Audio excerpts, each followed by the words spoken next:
We just did a segment about Roseanne Barr interviewing Marjorie Taylor Greene. And that sort of sent me down a Roseanne Barr rabbit hole, if you can imagine. A scary place down there.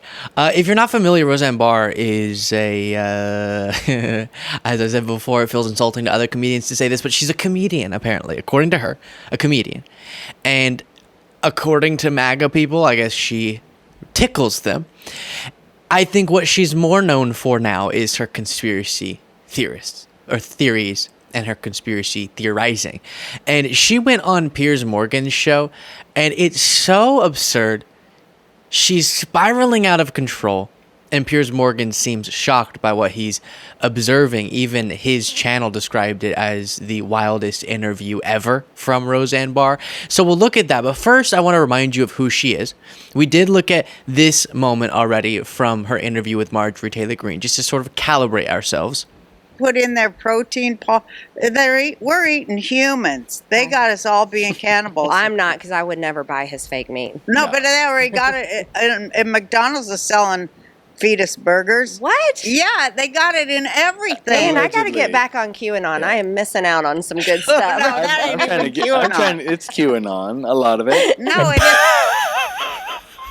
it is. That's... Marjorie Taylor Greene says, I gotta get back on that, believing that Democrats are running a sex trafficking ring and eating... I don't know, I want to finish that sentence. I feel like YouTube's gonna flag me, but Roseanne Barr is thinking that McDonald's is selling fetus burgers.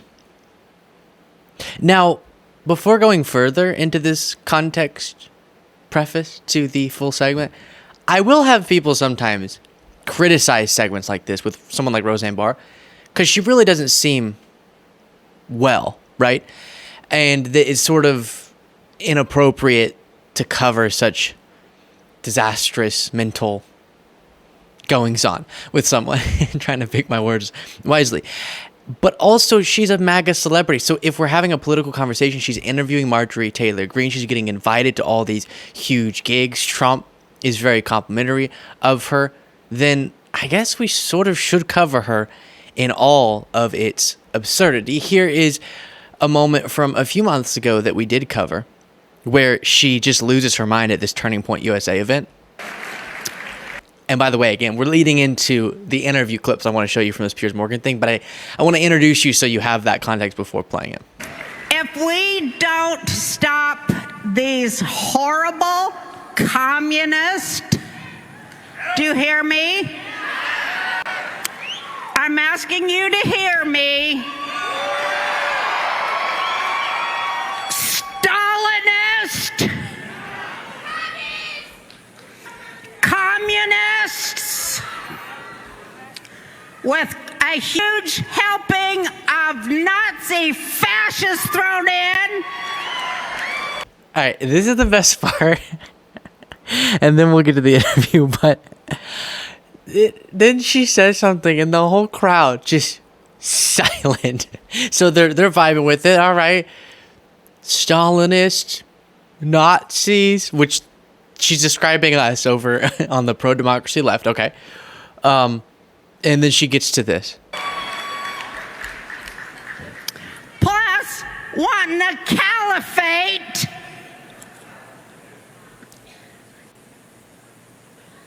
To replace. What? Nothing. So too crazy even for this crowd. Again, she's getting invited as this MAGA speaker. So inspiring, isn't she?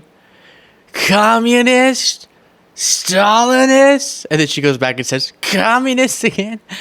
Yikes. Now, she brought this energy to Piers Morgan's show, and while Piers Morgan has been on my nerves recently because he's pushing a lot of MAGA nonsense, here he does do a good job of, one, just being shocked by what she's saying and trying to push back where he can.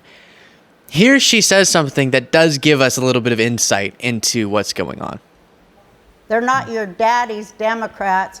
They're communists, jihadis, crazy people that should be in mental institutions. Believe me, I was put in several mental institutions, and I'm far more sane than any of these people. I don't walk around showing my wiener to kids. But they lock me up. What do you think? I mean, Joe Biden. She doesn't even, Piers Morgan doesn't know what to say. Now, I want to be clear. Super important caveat. It's so important that we take seriously and love people and talk about and destigmatize mental health issues, right? So her talking about going to a mental institution is not the part that we're laughing about, of course. And that's why it's uncomfortable to cover these sorts of moments. But again, if she's going to be put out front as a spokesperson for at least a part of MAGA and being all friendly with Marjorie Taylor Greene and interviewing, and she gets, 100,000 views on this interview, then I think it is appropriate to talk about it.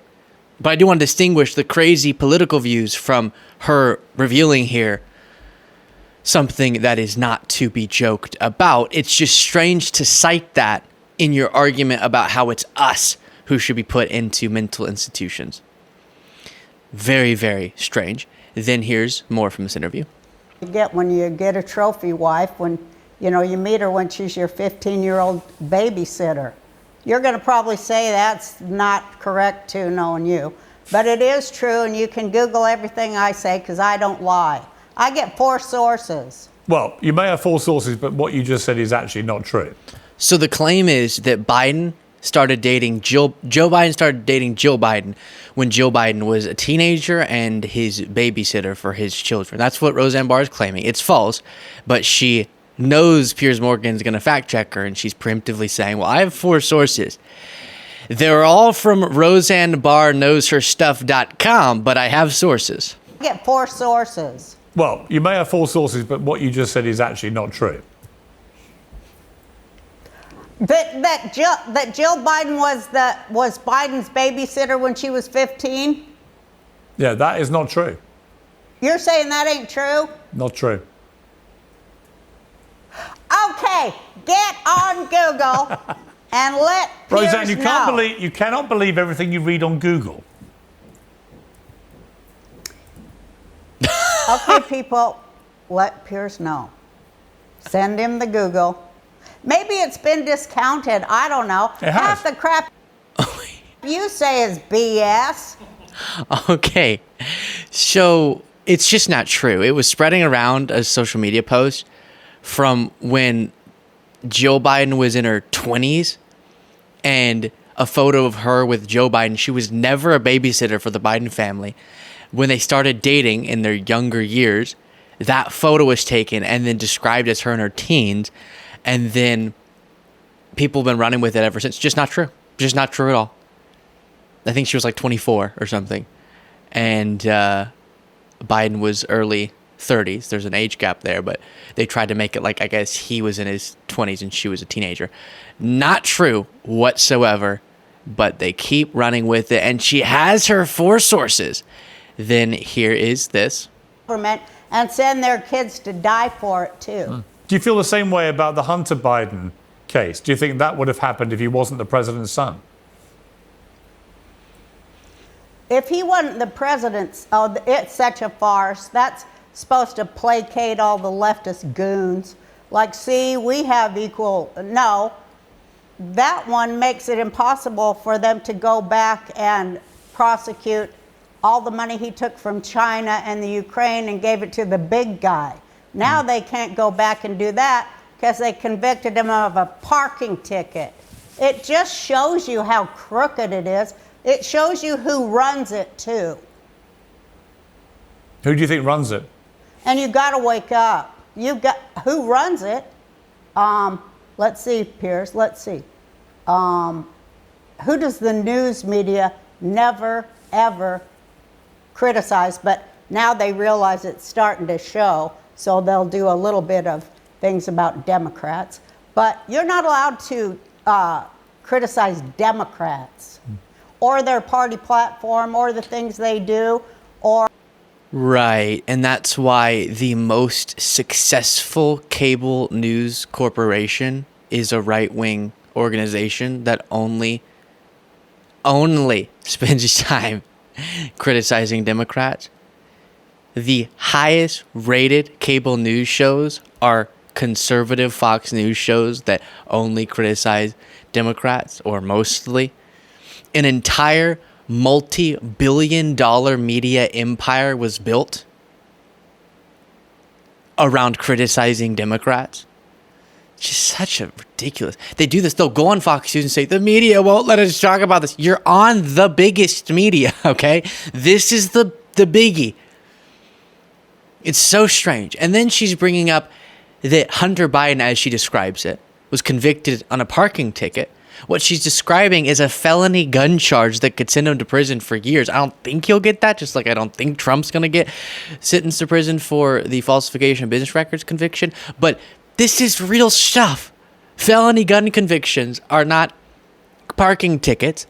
And also, the reason they're not going to be able to prosecute Hunter Biden for crimes relating to your conspiracy theories about Joe Biden and Hunter Biden facilitating some sort of crime syndicate where millions flows into the family and Biden does stuff for business interests of Hunter is because that didn't happen. So that's why prosecutors, after combing through Hunter Biden's life, couldn't imagine bringing such a case, because there is no case there because Biden isn't corrupt, unlike the nominee of the Republican Party.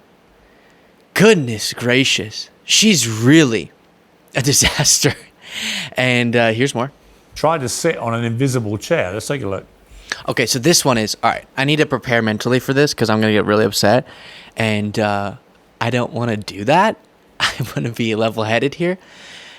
Piers Morgan, after not really pushing back much here, but trying his best, I guess, more so letting Roseanne Barr make a fool of herself just with what she's saying.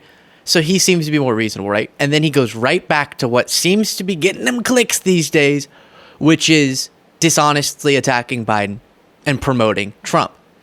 And here, this video was uploaded 3 days ago that we're watching right now. So 3 days ago, it had been, I think, weeks, definitely over a week, 3 days ago, that the story he's pushing was already debunked. And I'm going to do it again here for you.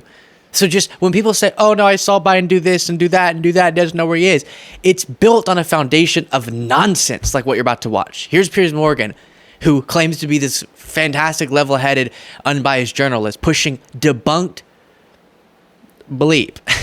A ceremony in France where he tried to sit on an invisible chair. Let's take a look.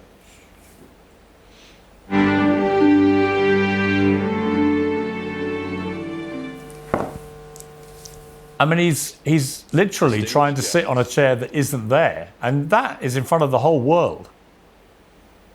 Oh, weird. Why did it start repeating there? They went back and didn't play any more of the clip. Okay, let's keep watching. Well, a lot of people thought he had, pooped himself. Distinguished guest. But now that I'm seeing it again, I think you're right. Yeah. But it's sad to watch, isn't it? No one takes pleasure watching that. It is very sad, and they should have more compassion for an old man who obviously is having dementia problems. It's obvious. I say with love, compassion, kindness, decency, humility, etc. to Roseanne Barr that Joe Biden could run circles around you, okay, in the realm of critical thinking, we'll say. At the age that he's at, he could clean your clock on these subjects based on the facts that he's able to hold in his mind versus yours. Now, the part they didn't play of that clip is 2 seconds. Sorry, my mic's now on this table, so that probably really boomed in your ears. 2 seconds after the clip they cut off there, you see this. Distinguished guests, please welcome the Honorable Lloyd J. Austin III, Secretary of Defense of the United States of America. Chers invités. It's not an invisible chair. It's not, okay? I was just talking to someone. Again, this is like time 2 or 3. As I'm really trying to engage in political conversations with just people out who aren't necessarily super avid political consumers. And so many people have brought up, it's just concerning because, he tried to sit in an invisible chair. But there was a chair there, and he sat in it right after they cut the clip. We've all done this, okay? So stop with this but okay, sure, but still he looked sort of feeble. He literally knew, based on probably sitting through so many of these types of ceremonies, that it was about to be time, about to sit down, and he goes, oh wait, there's a pause, so he's not going to sit down out of respect. And then oh, time to sit down. And then his body goes down the chair. So, Piers Morgan, you must have a cognitive issue because you can't see that there is a chair there that he sat down in. You don't have the journalistic ethics to go find the full clip and check if what you're saying is correct. So, you have the problem. You should get your brain checked. Oh. And they do this at the detriment, of uniting around our president for the sake of effective governance. You don't have to like everything about Biden, but let's have real conversations about real issues, not have to spend so much time fact-checking nonsense like this. And by the way, I've heard a bunch of people make the point that, I forget what the phrase is, but it goes something like, a lie travels halfway around the world before the truth can lace up its shoes. And that's what we're seeing here. I'm trying to keep myself composed. But may I say, the idiots who go and they get this clip and they crop it at 12 seconds instead of 14 where you can see that he sits down and then say, it's an invisible chair he thought he was sitting in. I'll just say, are vile, okay? We'll leave it there. And are choosing to allow for these things to catch fire, knowing we don't actually have to prove something's wrong with Biden. We just have to get enough clips to go viral that are misleading, that then someone can see one individual and get debunked. But unless they watch shows like this one and keep up with politics a ton, they're not going to see every one of the 10 dishonest clips get fact-checked. So you're going to have a vibe, right? Okay, that one, sure. Piers Morgan would do exactly this. Yeah, okay, fine. That one, maybe he did sit down. I was wrong, and I played this clip 30 times on my show already. But we've seen so many of them. But let's go through them one by one. We won't today, but we have before. One by one. And let's see, is there any honest example of him having what would have been an actual event there, a mental event where you're trying to sit down but there's no chair? I don't think there is. One more clip from this. You don't think Russia is being provoked by the Biden administration? No, I think Russia illegally invaded a sovereign democratic country in Europe, and America is helping that sovereign democratic country defend itself, which I think is the only moral course of action America. Why does she keep looking in that direction? That's very strange. Stop it. It should be pursuing, and I find it quite extraordinary, actually, that people on the right in America. Sorry, podcast listeners still here, was just being silly. America think that America should withdraw all support for Ukraine, who got invaded by a ruthless Russian dictator who wants to restore the Soviet Union. So no, I don't agree. Well, the war in Ukraine is actually about tunnels too, Piers. Tunnels. And about biolabs owned by billionaire Americans. Right. It's funny. You should Google that. You know We're what? on different planets. Well, yeah, I think we are on different planets because I think you're Googling stuff which is not true. But Piers, when you go to Google, there's 75,000 sources you can read. Correct. Some of them contradict the other, but you keep reading until you can ascertain a truth. Nice vocab word. Right. You don't just read one and go, oh, I'm not an idiot. You're not an idiot, but I do think you are, unfortunately, being led down to I'm on the other side as you. I think we're in a deep spiritual war that a lot of people should find out about. And it is good versus evil. It is. It's about being free and being enslaved. And I see that we're winning. I'm just going to leave it there. I think. It's kind of uncomfortable and painful to watch. Yikes. What? She's randomly looking off. I think she must have someone over there who's sort of, I don't know, helping. But, yeah. MAGA comedian, ladies and gentlemen. The total. I guess she had a successful sitcom. I wasn't super familiar, but back in the day. And since then, going down in flames. Total collapse of Roseanne Barr. My childhood hero. Roseanne, don't do this to me. Don't do it. I loved you. No. But it's so scary. Because how many Roseanne Barrs are there out there? Meaning not necessarily people who were famous at one point and are now, but who are living their life. And I talked to many of them at Trump rallies and see all this is just profoundly reasonable. So the hopeful element is hopefully we can win in November against the Roseanne Barr side and then work to make even the little Roseanne Barr mini-me's out there. We're going to make their life better too as they continue to conspiracy theorize about us being baby killers. We'll just keep working to make all of their lives better. That's the thing that we can get hope, energy, and motivation out of. Let me know what you thought of that. Oh, I'm tired. I got to go take a nap after that. Wacky stuff. You can tell me what you thought of it in the comments. And if you want to get the extra episode of the show, you can do so by clicking that join button below.